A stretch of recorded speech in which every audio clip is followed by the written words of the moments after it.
Bingo Blitz rules.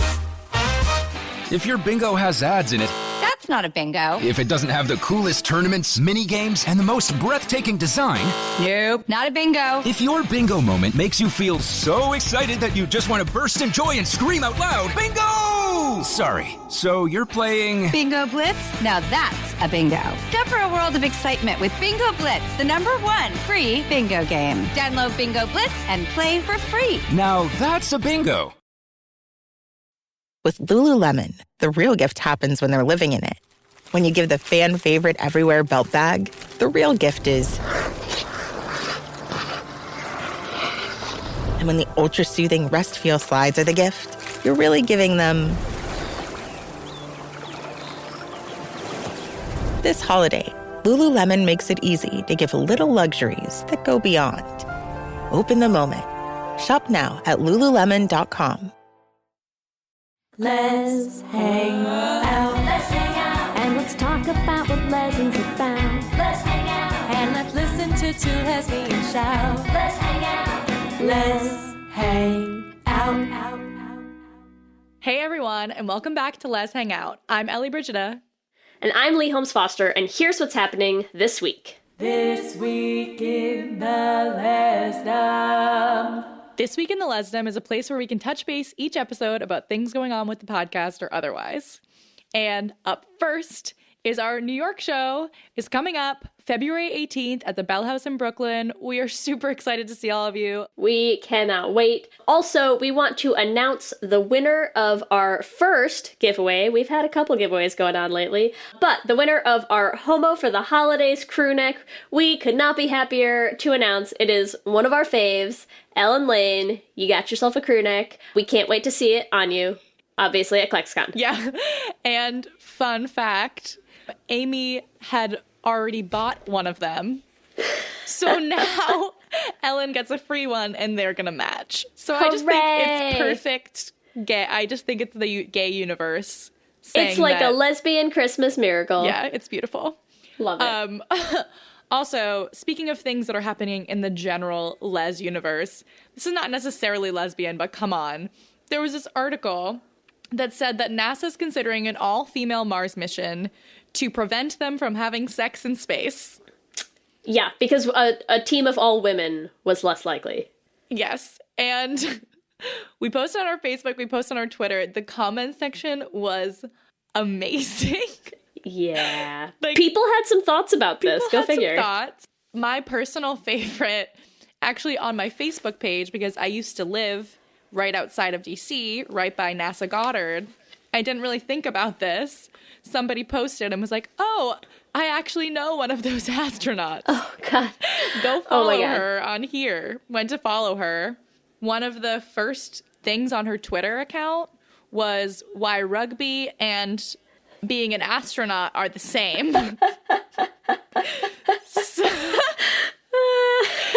So there you have it, folks. I'm dead. I've died.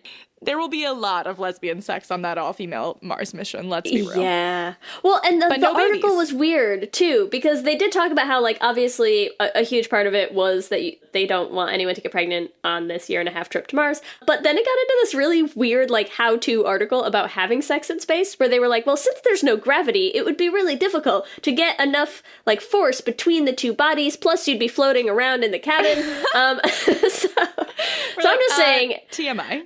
Yeah, I mean, they took it to a kind of weird place real fast where they're like, it's so no one would have sex. But if you were going to have sex, ladies, here are some things you should keep in mind. You'll be flying through space. It's going to be hard to get enough friction. Oh, my God. It was a little strange. It was so, very there weird. You go. Very weird. So whoever wrote that article was a clueless straight man. It's fine. But we also want to announce we will not be leaving for a year-and-a-half, don't worry, but we are going to be taking a small hiatus over the holidays, so this will be, sadly, your last episode for a little while. You gotta hold on, be strong. Hold on for one more day. And that day is January 14th. We'll be back after New Year's in 2019, which I've already heard is going to be 20 by teen. We're ready for you. Bring it on, you lovely, bye, badass babes. Yes. Okay. That's what's happening this week. Back to you, Ellie and Lee. Thanks, Ellie and Lee, and welcome to our 19th installment of Should Have Been Gay. Did you just thank yourselves? Yes. We basically go, like, we do this, like, this week in the lesdom, and it's like this, like, journalism Thanks, Ellie and Lee. thing, and then we're like, back to you. Keep every part of this in. Yes, we will. Okay. So we say a lot, because it's a truth fact, that there is not really a lesbian Christmas classic. Last year we did Carol. I think that's about as close as we can get. I know Tello's working on it. Looking at you, Tello. And Kristen Stewart's supposed to be in one eventually. Yes, I saw that. But what I did think that we should do instead is for Christmas this year, we're going to break down a movie that really was just a gift to queer ladies True. everywhere this year. So this has been, I think, very heavily requested for this Should Have Been Gay series. It's here, you guys. Ocean's 8. Oh, it was fun, it was great, but it should have been a little more gay. And we have a special guest here to help us break down this gem of a movie, Dana Piccoli. I see what you did there. You see this? I'm left and right. I'm going fast and loose tonight. We have Dana, entertainment writer, pop culture critic. You might know her as Your Fairy Gay Mother. Dana, thank you so much for being here. Oh, thank you for having me. Of course. We are so excited. This has been an episode, I feel like, very much in the works. We're like constantly interacting on Twitter and in real life, and now we are here on air. Yes. Yeah, Oh my God. we met in Klexicon a few months back now. Yes. Oh, well, yeah, a bit ago, huh? I know, I feel like it's almost here again. I'm like already gearing it's up. closer to Klexicon than it is from last year, which is crazy. That's crazy. Yeah. That is crazy. So excited. So we are super, super pumped to have you on. For anyone who doesn't know you, Dana, tell us a little bit more about you and all of the very, very gay things that you do so well. Well, I am a writer. I'm an intertubes writer. I focus on the queer stuff. So I write about television, movies, pop culture, all sorts of things. I also, speaking of Klexicon, happen to host the Klexicon podcast, Unconventional, which will be coming back in the new year. And then nice. Yeah, we'll run all the way through up until Klexicon 2019. Yeah. Oh my God. And I'm fresh back off from Klexicon London, where I had the pleasure of moderating a few panels and being on a couple panels and meeting all the wonderful folks over there. And speaking of Christmas holiday movies, are you unfamiliar, speaking of gems, with the gem I wrote and that was performed in London? I don't. Yes. Oh my God, your eyes, like you have no idea. I have no idea. My eyes are like exploding out of my face. Okay. Wait, what was it? So whenever Can we like reenact it? Can you just give us like a quick? Yeah. I mean, we've got time, Sure, right? sure. So whenever I do a panel with Elise Bauman and Natasha Nego-Vanlis, I always try to have them do something fun. Because we've worked together for so long, we have, a fun, like, comfortable relationship, and I always like to have them do something out of the box that they don't normally do in these sorts of situations. And so for 2 years I had them do scenes from other lesbian characters and that sort of thing. But this year I decided that since there was no real lesbian Christmas story, I would take the formula of a Lifetime / Hallmark holiday movie and smash it into like 5 minutes. And it was How did I not see this? It's called Boughs of Holly. Oh my God. And Natasha starred as Holly Jones, and Elise was the lesbian lumberjack Zoe Pine. That is unreal. It's on, if you go to Klexicon on YouTube. Oh my God. You'll find it. It's all acted out in its glory. How do we make this into a real thing? I get asked that question like at least once a day now. Oh my God. Oh my God. That is amazing. Okay, we're gonna check it out as soon as we end this. So there you go. I can't believe I missed that. But yeah, Well, so we that's what lied. I've We been will doing. we will recap that next year, everyone. Yes. We'll do an hour episode on this 5-minute Christmas classic. You probably could. Starring Delve your into the favorite. queer Anyone could, it theory would be of you. Boughs of Holly. Oh my god, that's amazing. Please tell me you're submitting something to Tello as well. I mean, I am not. Ugh. But there are a lot of really, really talented people out there, and I'm excited to see what people come up with. And I encourage people to, keep doing it because it's important. And actually, here I am talking about like all these great things that are happening. I wrote a book. I wrote a book. You did. It is coming out in March. So let me plug my book. What day in March? March 14th. Okay. I'll get it for my birthday. My birthday's the 18th. I'll be all set. It's a modern queer romance, and lots of sexy times, lots of laughs. I really wanted it to have a real rom-com feel to it. So I hope people take that away from it. So yes, that's another big thing that I'm doing. Nice. Yeah, because I know when we first started trying to schedule this, you were still kind of finishing up like edits and everything. Yes. So yay! Congrats. Thank you. We all need more lesbian rom-coms in any form. Yeah. We really do. I know. Plus, I've read a lot of.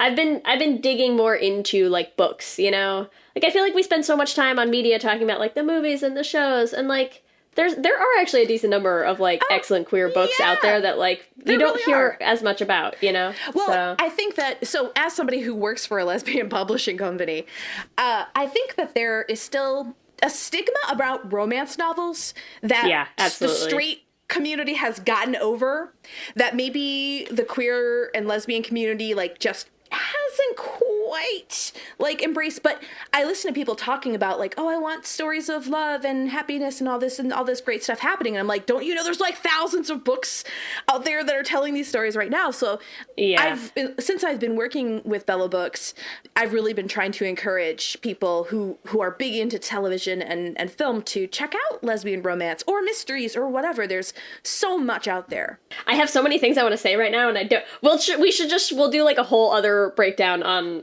romance books and queer romance books, especially. I have a lot of thoughts right now. I'm trying to rein them in. You know what? We're so off topic. We're like 5 minutes in and we haven't even touched on the movie. Bring me back in the spring. We can have a whole lesbian romance sesh. Okay. Yes. Excellent. After oh my god, we'll read snippets. And we can talk about all of it. Yeah. It's gonna be great. Yes. I'm so excited. Okay, so let's get back on track. I'm gonna get us back. Ocean's 8. We're here. We're going to talk about it. We're specifically going to talk about how very, very queer this movie so gay is. Can we just say is? I mean, I know it should have been, but it is. Come on. We're going to start with, as we do, the IMDb synopsis of the film, which is as follows. Debbie Ocean gathers an all-female crew to attempt an impossible heist at New York City's yearly Met Gala. Yeah. I mean, it's already a lesbian synopsis. Pizzazz. It's there's a certain je ne sais quoi that just it's got nothing, no oomph behind it. So let's oomph it up. Do you want to start, Ellie? What's your gay synopsis? Debbie Ocean gathers a crew of rowdy lesbians to attempt an impossible heist at New York City's yearly Met Gala. Easy fix. Nice. Easy. Nice. Okay, my queer synopsis is as follows. 8 queer ladies burn one of their own exes and steal from the rich because 2018. Nice. #gala. Okay. Now, I don't have quite a synopsis like that, but I do have this, where I just list the characters and what I think of them. Debbie Ocean, bicon. Yes. Lou gives lessons in being gay. Rose Vile, anxious mommy, but mommy with an I. You know what I mean? Yes. Oh, I do. Oh, we know. Amita, your straight friend. Daphne Kluger, I'd give my life for you. Constance, experimented in college. 9-ball, hacker queer.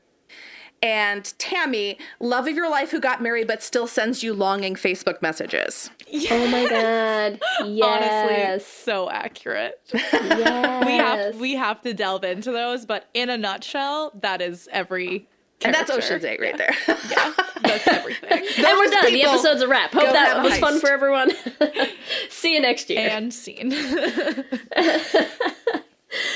Oh God. Oh my God. Okay, so walk us through a little bit. Ocean's 8, did you see it right when it came out? What was the process? I wanted Tell us to your history with the movie. Tell my history with Ocean's 8. I wanted to see it immediately, but it just like something when did it come out? Was it like August or something? It came out while I was living in like a fog, so I'm going to say that that's very possibly right. Well, whatever it was just every time I went to go see it, something happened and I couldn't go see it. So I ended up having to wait to see it on video on demand. But the day it came out, I got it on video on demand. And I watched it with my wife, who I think was playing with her phone most of the time. But she probably heard me say that. But I mean, I got a real kick out of it. Yeah. I also had to watch it on demand because it definitely was a weird time. I didn't get to see it in theaters. And I definitely wanted to. And I just remember I had heard so much about it. Like, of course, like lesbian Twitter and everything was crazy about it. And I think it was like the second scene that I was just like, wow, this is beyond gay. I think it was. They don't hold back. When Debbie and Lou meet up in person for the first time after she gets out of jail, I was like, there's just no question about this movie. Yeah. No. Lee, how about you? Yeah, it definitely came out over the summer. I was kind of living in a baby fog at that point. So I have more vivid recollections of when they first announced it. Like, I remember when the trailer came out and men everywhere, like, collectively shit a brick over it. It took me a little while to see it. I actually watched it on a plane the first time.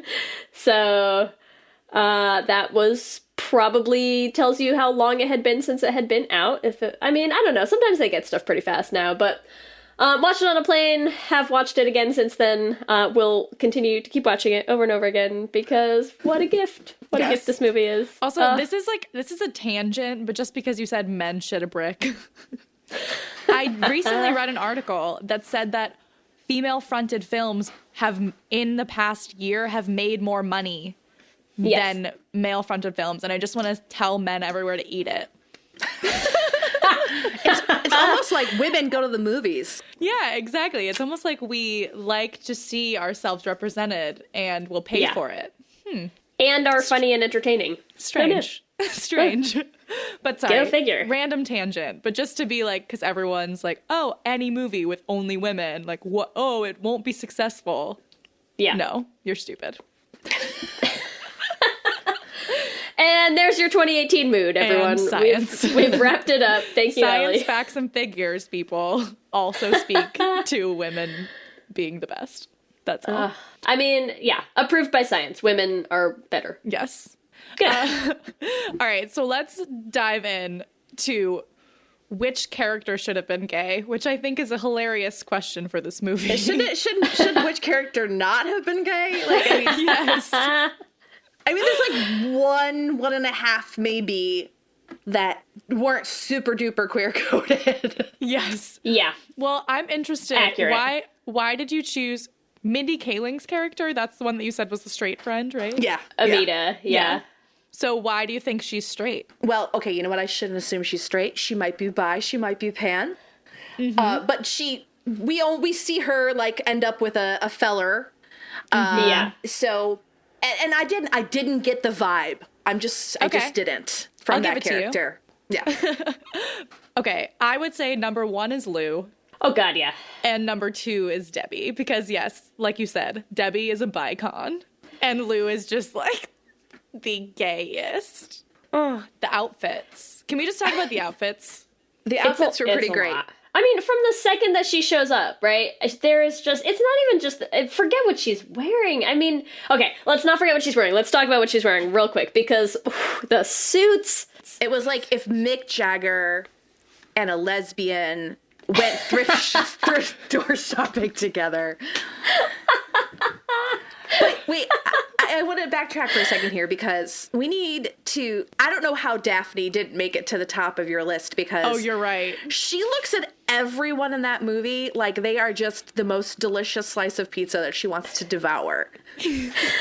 I feel like every time I look at everyone in this movie, I'm just like, as if I didn't already love Sandra Bullock enough. Right. Then she plays Debbie Ocean. As if we didn't love Cate Blanchett enough.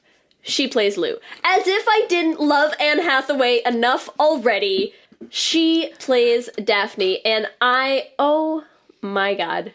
She is just like high femme lesbian, yes. like daddy. I feel like, I mean, if you're listening to this, ideally you've seen the movie, but I feel like before she turns and you're like, oh shit, she's been in on it the whole time. Okay, she's hot, I'm vibing, whatever's happening. Then the second she turns, you're like, oh my god. She just came out of the closet and showed everyone how gay she is. because I love it, right? Because she comes out, so that scene where she enters, right, where she walks into their little, like, HQ, whatever, and her whole thing for, like, why she decided to join this heist instead of turning them in is... I don't have a lot of close female relationships or friendship. I think she says friendships, right?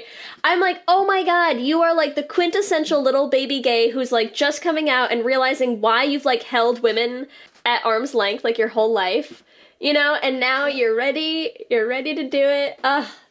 It warms your little gay heart to see it. She's coming to terms with it, you guys. She's too much. Everyone. She's too much. And then you also have, it's just too many. There's honestly too many of them.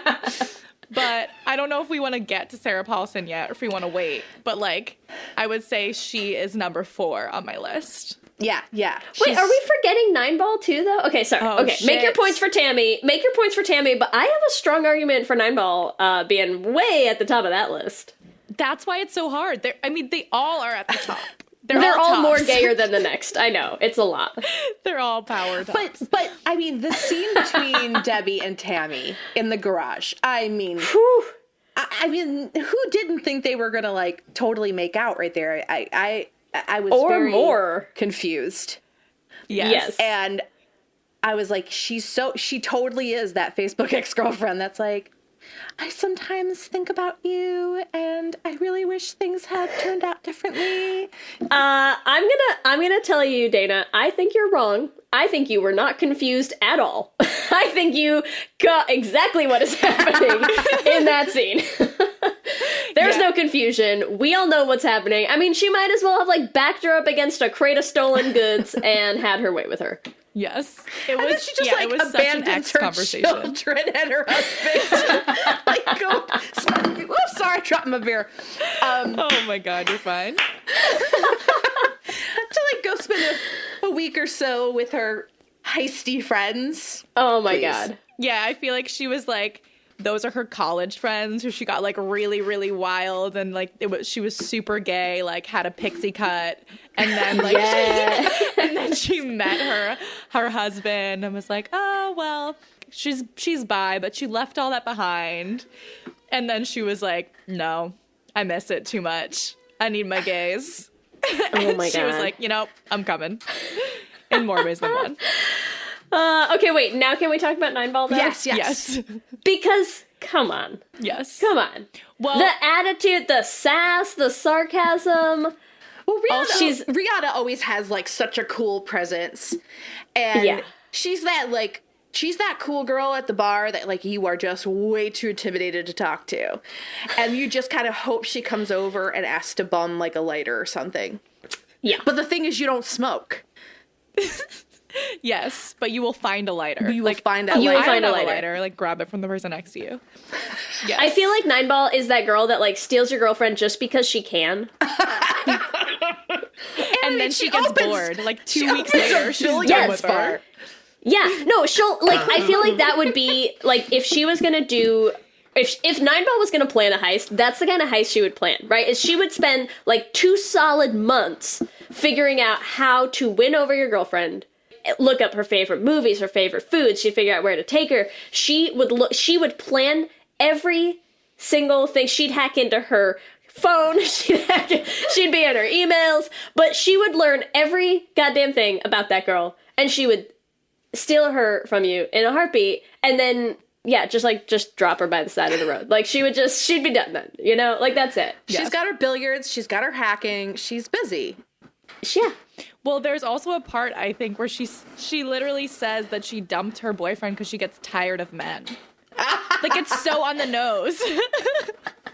Like, she's like, oh no, I God. get so tired of men because she's not into them. This movie is too much for me. It is too much for me. It's can't. so much. I remember when I was watching it, I feel like my face the whole time was like completely open. Like my hand, like Right. I was like that emoji, you know, like the scream emoji. Were we entire time. feeling the age gap love between Daphne and Rose? See, I think Rose is kind of a dark horse queer in this, right? I mean, She's an anxious queer. And speaking of anxious queer, I just want you to know I have a dad hat, because I'm a daddy, that says anxious queer on it. It's designed by Valentine Smith, and you can get it from Gay Apparel, and it's fantastic. I just am not wearing it at the moment. So what you're saying is she's the mommy to your daddy. Actually, Got it. Mrs. Fairy Gay Mother is the daddy. She's downstairs, though. Does she like being called Mrs. Fairy Gay Mother? Or did She you actually just loves do that? it. She does. She's gonna meet some folks, Klexicon folks this weekend. We're having a meetup in Charlotte, and she's gonna come with me. Oh, nice. That's awesome. But yeah, I mean, also I feel like Helena Bonham Carter is also like a low-key gay icon. Yes. Yeah, for Like, sure. just like in most things that she's been in. Like, I feel like Bellatrix Lestrange is like super gay Yes. in Harry Potter. I don't know, I just get a vibe from her. I just get a vibe. I mean, we get vibes from everyone. But yes, especially in this movie, she's totally like, there's a weird power dynamic between the two of them.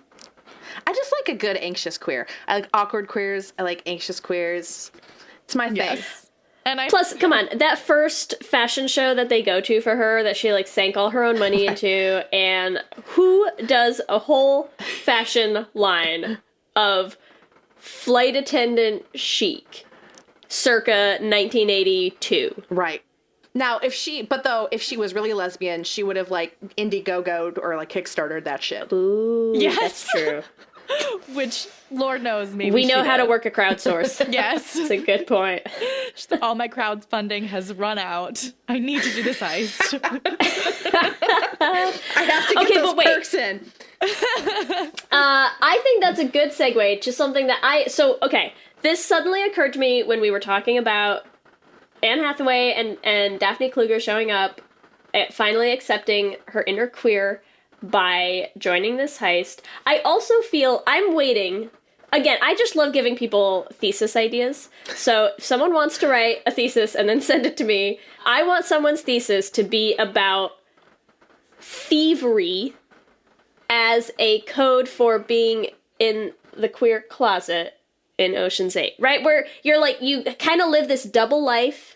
You have this part of your life that no one else knows about that you share with all these women in your life, but that you hide, and that they're all, they all kind of have varying levels of dealing with like internalized shame about it. Some people are really proud of it, right? That You is- spent a lot of time in academia, huh? I may have spent some time. But so true. It is Dr. Holmes Foster to you, Dana.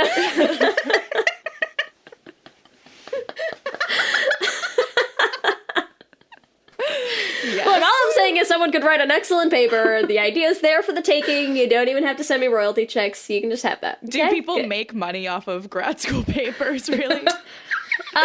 You do not. You do not make any money off of any part of grad school whatsoever. It is indentured servitude at its best. Yes. There you go. This episode is sponsored by BetterHelp. And as we head into Thanksgiving time, I want to start by thanking my wife, Kelsey, who has not only listened to just about every episode of this podcast for 8 seasons now, but who also is the only reason I'm able to make time to record it every week.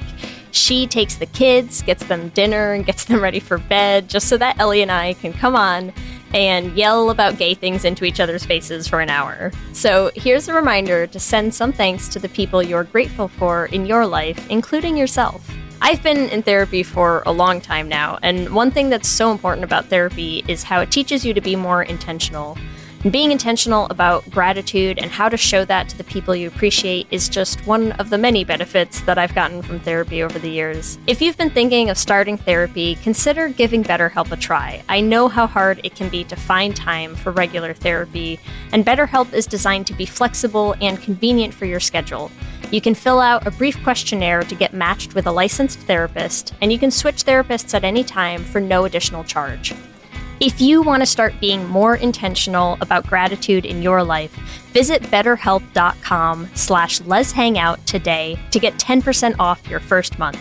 That's BetterHelp, HELP.com/letshangout. Let's hang out. You chose to hit play on this podcast today. Smart choice. Progressive loves to help people make smart choices. That's why they offer a tool called Auto Quote Explorer that allows you to compare your Progressive car insurance quote with rates from other companies. So you save time on the research and can enjoy savings when you choose the best rate for you. Give it a try after this episode at Progressive.com. Progressive Casualty Insurance Company and Affiliates. Not available in all states or situations. Prices vary based on how you buy.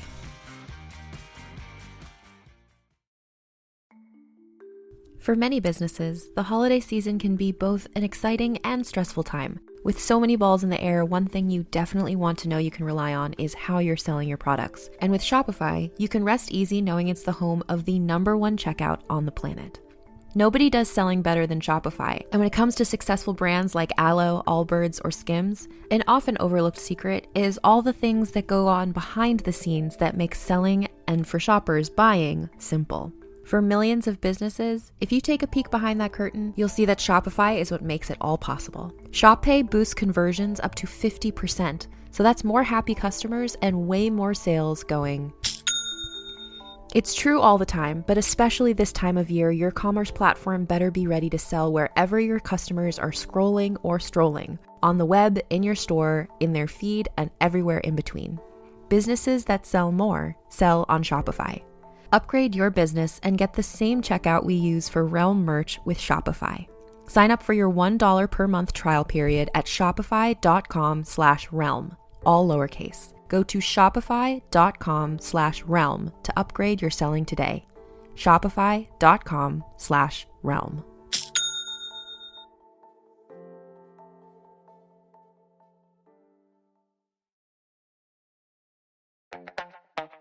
This episode is brought to you by Skinny Pop Popcorn. Perfectly popped, endlessly delicious. Oh, so light and crunchy. Skinny Pop Original Popcorn is the snack you've been searching for. Made with just 3 simple ingredients: popcorn kernels, sunflower oil, and salt. Snacking never felt or tasted so good. Perfectly popped, endlessly delicious. Give yourself permission to snack and pick up Skinny Pop Original Popcorn today. No, but I'm serious. But it works, right? I think it works. You do have a point about the varying levels of shame, though, because Cate Blanchett has none. Yes. She never does. Well, and Debbie has none. Yes. And they are clearly the most, out and proud of everyone. We have yet to talk about Awkwafina, though. Well, here's the thing, though. I don't remember her character's name. Her character's name is Constance. Yeah. Constance. But her wardrobe is so college lesbian. Yeah, it totally is. It's yes. Constance, you know what? Constance is she's out, somebody talks, has, a couple beers with her. I think she's kind of whatever. Yeah, I think she's going home with whoever that night. That's what I think. She is totally open. But she's super focused on just doing Constance.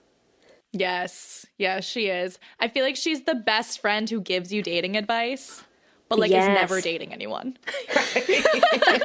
And her longest relationship lasted 2 weeks. Yeah, 100%. Yes. But I think last episode when we were talking about, this whole hipster queer, it's very hard to tell. Constance is right on that line, right? Where you're is she? Isn't she? Who's to say? I would even venture, I bet Constance isn't even sure. I bet she's not into labels. Right. Is she gay? Yeah. Does she just pour over coffee? Why not both?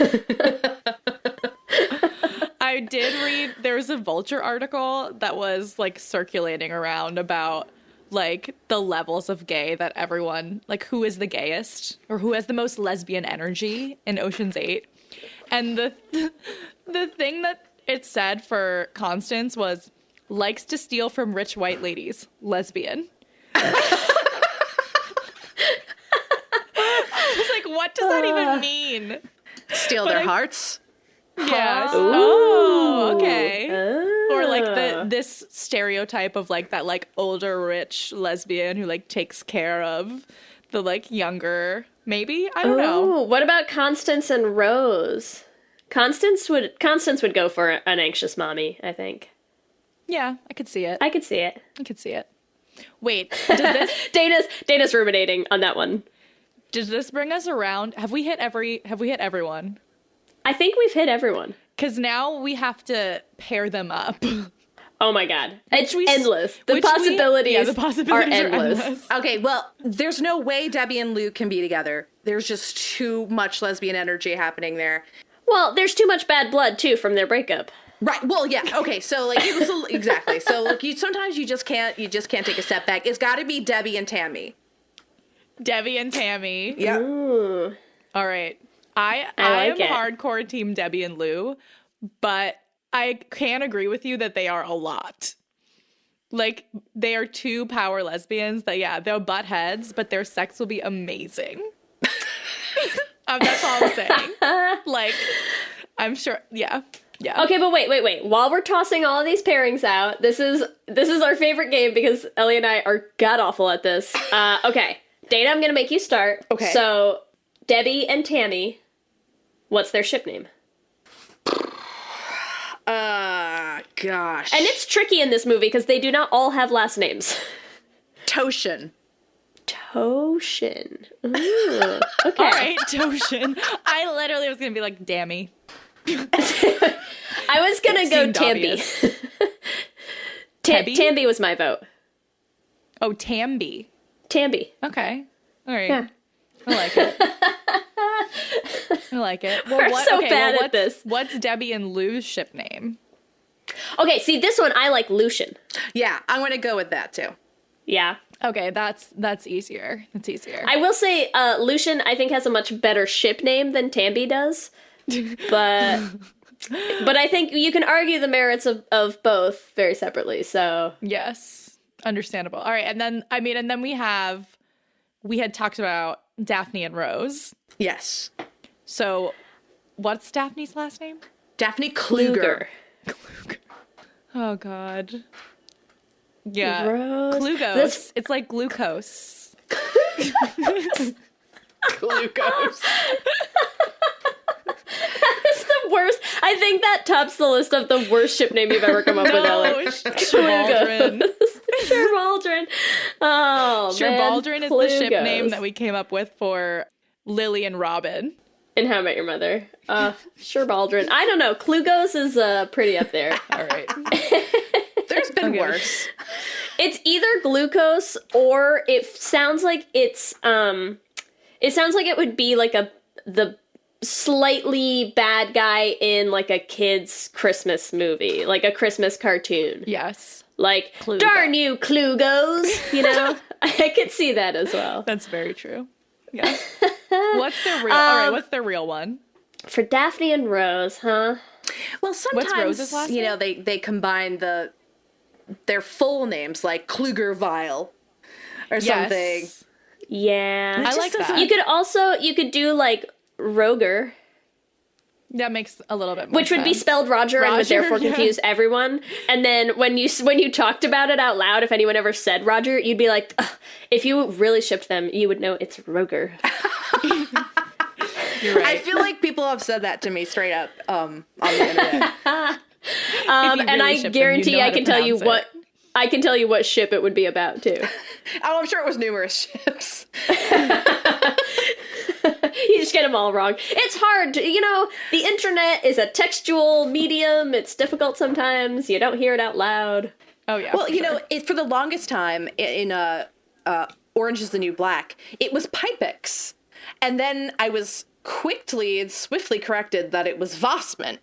So, but some people use Pipex and some people use Vossman. It's very confusing.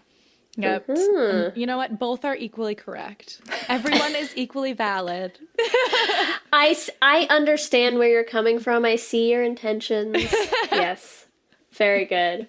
Okay, but I know Daphne and Rose, I think in the movie is a great pairing. I have a contender for what I think is going to be my top ship for Ocean's 9, which I assume is coming because why else? What is a better reason to have Daphne join the crew at the end as an obvious 9th member to lead us into Ocean's 9? Mm-hmm. It's there for the taking. It is low-hanging fruit, easy pickings. Okay, so my contender for what I think is going to be my top ship for the next movie is Daphne and Nineball. I could see it. Yeah. All right. Just really picture their two energies together. Because what I love, I want a slow burn. They're both fighting it. Neither one of them is a relationship person, right? Very different worlds, but it's there and they can't fight it. That's what I see. Right. And Daphne loves to be challenged. And Nineball's so smart and enigmatic. Uh-huh. Yeah. Uh-huh. See? Just let it sit there for a while. Dineball? Dineball. Honestly, not bad. Naffy. Better or worse than Nine Bluger? Klugerball. Klugerball. Klugerball. Klugerball works. Yeah. Okay. I feel like you need to use Kluger because it just is such a great name. It is. Klugerball is my ship. There you go. Yeah. All right, and then so that leaves basically Constance and Constance. Yeah. No, we did. Didn't we? We said Constance and Rose could be a thing. Did we say that? Or you could do Constance and Amita too. Yeah, but even still, I feel like Constance is still doing her own thing. Yeah. If Constance and Amita did happen to be a thing, I think Amita it would take Amita a few days to text her afterwards, because it would be like, did I just do that? Yeah. Did I just do that? Oh no. True. But she brings it back with like some eggplant emojis, you know. Oh god. I'm so glad that no one has ever had to use that for me. Or the girl doing this. Wait, can you tell everyone what? If you've seen the movie, you know exactly what I just did. It's what she does in the movie. Doing what? When Constance is helping Amita, online date, or she's helping her do like Grindr or whatever, and she's like, oh, and then so now you matched. It's a match, and you send him like the eggplant emoji or the girl that does this. Oh, that's right. Oh yeah, with the hand with the hair. But I also love how your gay is showing because you said Grindr. Oh, sorry. What's the straight people one? Like definitely not Grindr. What's the other one called? Tinder. There's Tinder. The one that she's probably actually on in the movie, though. It's probably Tinder or Tinder, Bumble. that's what there it is. Heterosexual apps. Dana and I can only come up with the gay options. I apologize for nothing. I obviously missed the whole online dating I did too. Don't worry. But I did meet my wife on Match.com, but it was not in the app situation yet. The app stuff happened like a little bit later. Mm-hmm. I feel like a lot of lesbians meet each other online because it's just like it's hard to find people who are gay, period. So you're like, I can see that you are definitely gay because I know you said it on your profile. Like it just is, it like tends to be a little bit easier, I think, than trying to navigate like all the straight people of the world. Oh Lord, it's fine. I don't have any dating apps. I missed everything. It's okay. You didn't miss that. You did not miss that much. Don't worry. I forget what the straight people have. It's fine. It's fine. All right. Well, I think the moral of this story is that all 8 are very intertwined. There are definitely some X's in there.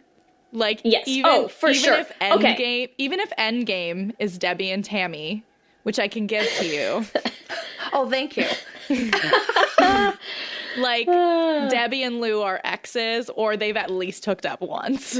Well, okay, so can we, because I feel like we have gotten so sucked into discussing our dream like headcanon for this movie. We haven't actually talked about the very clear, real things that happened on screen yet, and I think we at least need to talk on how Debbie and Lou definitely dated. I mean, 100% in the movie. I know they did an interview where they said they didn't, but like, that's some bullshit. They definitely did. And let's talk about why. Because, come on, those two have definitely done it before. They are way too close. And way too angry at each other. And, oh my god, yeah, right?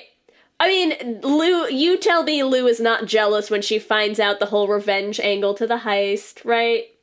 Mm-hmm. Right. Come on. Also, there's the whole backstory when she's telling someone the story about the whole ex-boyfriend setup, and the first line of that story is, like, Lou and I were in a rough patch. That's right. I mean, come on. Yep. What do you think that means? And the fork. Yes, feeding each other. Just, it's right there. That's the only evidence I need. I mean, maybe I'm just not close enough with my friends that we feed each other on the reg, but like, seems pretty gay to me. And what does she say in that conversation? She has this thing where she's like, baby, I don't even have a diamond yet. Like, yes, she calls her baby multiple times. Oh, all the time. I mean, look, habits die hard. I get it, but please. It's so much. You guys are so thirsty we don't even for have any this. other argument. We're just going to say the rest of the episode is just 10 minutes of Ellie and I saying, please. Please. We have to talk about, before the episode is over, just about what other films these actors have been in. Because obviously, Cate Blanchett, gay icon, Carol. Clearly. Sarah Paulson, gay icon, Carol. Sandra Bullock, gay icon, Miss Congeniality. Yeah, I was just gonna say that. You know, today one of my dreams came true, and I got to see Elizabeth Moss play a lesbian in a music video. And it is another one of my dreams to see Ms. Sandra Bullock play a big old lesbian in something. Anything. Be Still My Heart. Anything. We have not done enough Sandra Bullock on This Should Have Been Gay. No, how have we not done Miss Congeniality yet? It's on the list. This is hard. I know it is, but God, there's so many to get to. It's tough. It's tough. God, when you're going through the entire repertoire of every straight movie or TV show ever made, it's just like there's not enough time. Mm-hmm. Yep.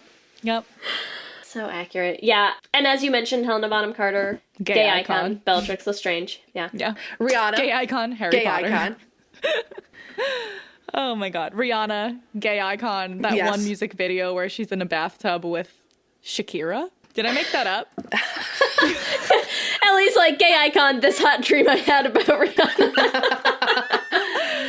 I swear to God, Rihanna has been in a gay music video. Oh, God. But I'm not even gonna look up what it is. Somebody correct me, but tell me that Rihanna was in a gay music video, please. Okay, we'll do it. All right. And then, of course, there's Anne Hathaway, who we all deserve a movie featuring a gay character played by Anne Hathaway. Yes. Look, we know she can rock a pixie cut. We know that she can play just about anything. She's amazing. Who doesn't love Anne Hathaway? I would say gay icon, Princess Diaries for that one. Yes. High femme. Yeah. Big Les, Princess Diaries. Yes. Oh my god. Yeah, that's another one. That's definitely on our list. High on the list. High on the list. But I think we can all agree that Ocean's 8 should have been / is gay. Yes. Should have been gay. Yes. Oh, am I supposed to say too? Should have been gay. Should have been gay. Let's all say in chorus now. Should have been gay. Is it time, Ellie? It's time. Q and gay. Okay, it's time, Dana. We have some Q and gay questions for you. I used to call mine the lesbian lightning round. Yes. Oh my god. I love it. Q and gay / lesbian lightning round coming at you hard and fast. Okay. Question 1. So as you might know, but for any of our listeners who do not know, we are going to ask Dana some questions They will then be up on our Twitter as well, so that everyone else can chime in with their answers. So some of these we might have covered, but that's okay. We're gonna put them out there, just to get everything down in stone. So, question 1. Who is your Ocean's 8 ship? Out of A, Lou and Debbie, B, Debbie and Tammy, C, Nineball and Daphne, and D, Constance and Rose. B, Debbie and Tammy for Ocean's Tammy 8, but for I'm life. with you on the Rose. Sorry, I'm with you on Daphne and Nineball for Ocean's 9. I see it. All right, number 2. Who has the most BDE in Ocean's 8? A, Lou. B, Debbie. C, Nineball. D, Tammy. It's tough. It's hard. This is the That's an hardest impossible one. question. We can eliminate Tammy from that equation. This is too hard. I can't make a decision. Okay, wait. Purely- Before we eliminate Tammy, though, can we just take a hot second for Tammy and the hard hat with like the massive shipments of stolen goods? I mean, come on. She doesn't have no big dick energy. That's all I'm She saying. definitely has I less. thought I'll it give you meant that. something else. Sorry. What did you think it meant? Not gonna say it.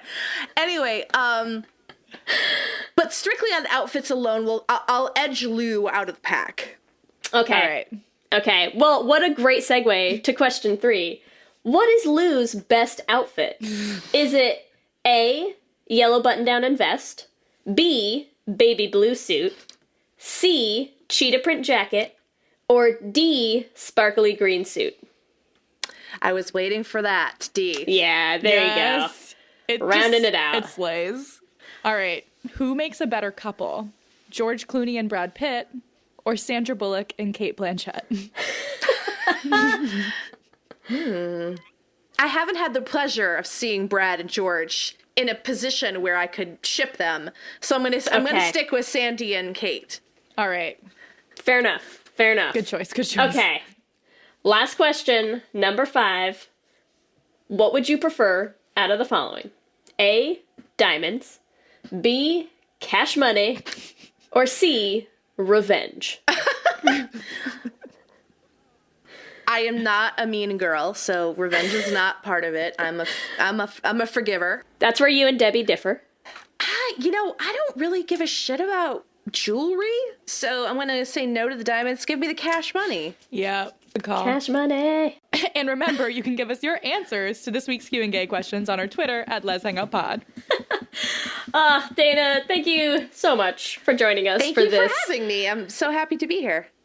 I think this was a gift for all of us. This Merry Christmas, oh my everyone. god. Yeah, Merry Christmas. Here's 8 to days. us.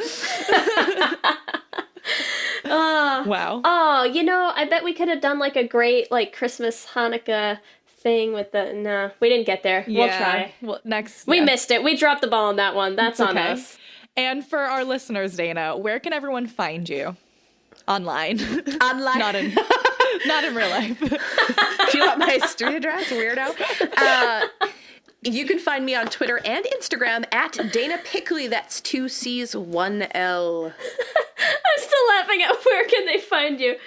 I'm sorry. Where can we find you? And you have a book coming out, so will you remind everyone what that book is and when it's coming out? Yes, it's called Savor the Moment, and it is being published by Bella Books. It is a modern queer romance, and it comes out mid-March. You can actually pre-order it right now on Amazon. Just look up Dana Piccoli. It's right there. Amazing. Okay. Get on it. Get your books. That's like a gift that shows up in 3 months. It's like a slow burn gift. There's nothing more lesbian than a slow burn gift. Yes. Oh my gosh. Thank you so much, Dana. This was a blast. Thank you. Let me hear you say hip, hip, hip, hip, hip, well, yeah. We absolutely love hearing from all of you. We love continuing to build this community, so we want to take a chance to shout out some of our favorite things that have been happening each episode. The first thing we want to talk about is Jesse Matheson sent us an email, which I loved, very pertinent to our Should Have Been Gay, about a book by Alexander Doty called Making Things Perfectly Queer. Basically, the point of the book is that when queer people decide something's queer, it makes it queer, which I love because obviously that's the whole point of this thing. She sent us a little blurb from the book. Expressions of queerness are subtextual, subcultural, alternative readings, or pathetic and delusional attempts to see something that isn't there. After all, mass culture texts are made for the average, straight, white, middle class, usually male person, aren't they? That is a perspective, obviously, from the straight community. This is what Alexander Doty says. I've got news for straight culture. Your readings of text are usually alternative ones for me, and they often seem like desperate attempts to deny the queerness that is so clearly a part of mass culture. So accurate. I also love what you just said about how interpreting something as queer makes it queer, because it also makes it sound like we have magical queer powers, which I love, and which I think is so on point for an episode where we just had everyone's fairy gay mother on. Exactly. Excellent. I also want to shout out a great comment that we had. Someone left on our Renegade cover of Love's an Open Door from Frozen. So shout out to not just, but partly because I love the username, which is Terror Tits. Yes. With, some of those done as in like elite speaky way with like some numbers and whatever. But shout out to Terror Tits, who came onto our YouTube to comment saying, wait, hold up. I did not expect to actually find a lesbian cover. So you're welcome. We got you covered for all of your gay covers. Renegade covers. Yes. Also, speaking of Renegade covers, we just released one last week with me and Lee. And you might want to check it out if you haven't yet, because it's pretty amazing. And we're in the same place. Yes. And singing for together once. live. Well, we're not now, but we were at the time, and it was wonderful. Which is pretty awesome. So yeah, check that out. Renegade covers. Putting the gay in Renegade. Of course, we have to shout out our top tier lesbian Jesus patrons, Amy and Ellen, Kayla Kelly, Lizette Stye, Tanya Ferguson, Jess Klaus, Danny Griswold, Michelle Ray Thomas, and Mark Foster. We could not continue to do this podcast without all of you and without all of our patrons. We love all of you so much. Thank you, thank you, thank you. You are our best Christmas gift every single day of the year. So there you go. True. So true. And if you want to watch Ocean's 8 and remember how gay it is, while also supporting your favorite actual gays, you can watch it with our Amazon affiliate link at bit.ly/lesoceans8. 8, the numerical character, not 8, the word written out. And remember, you can also find us on all the social medias, Instagram, Facebook, and Twitter at Let's Hang Out Pod. You can email us at letshangoutpod@gmail.com. Please keep sending us Should Have Been Gay suggestions. We absolutely love hearing what you guys come up with. Or check out our website at letshangoutpod.com.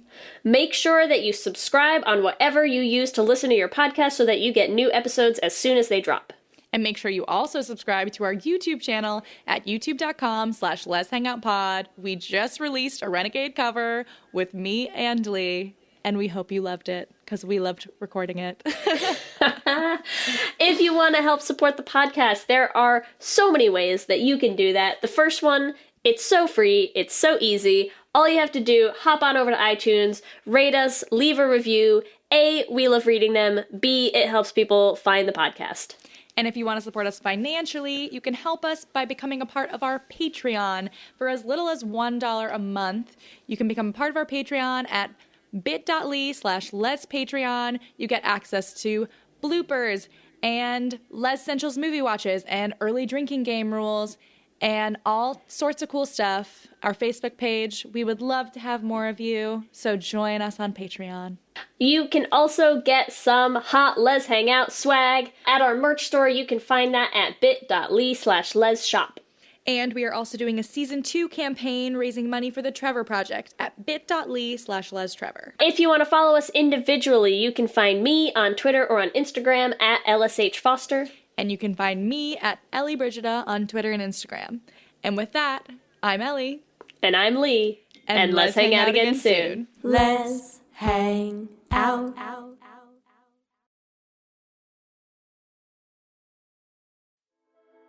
Hi, I'm Laura Cathcart Robbins, and I am the host and creator of the podcast Only One in the Room.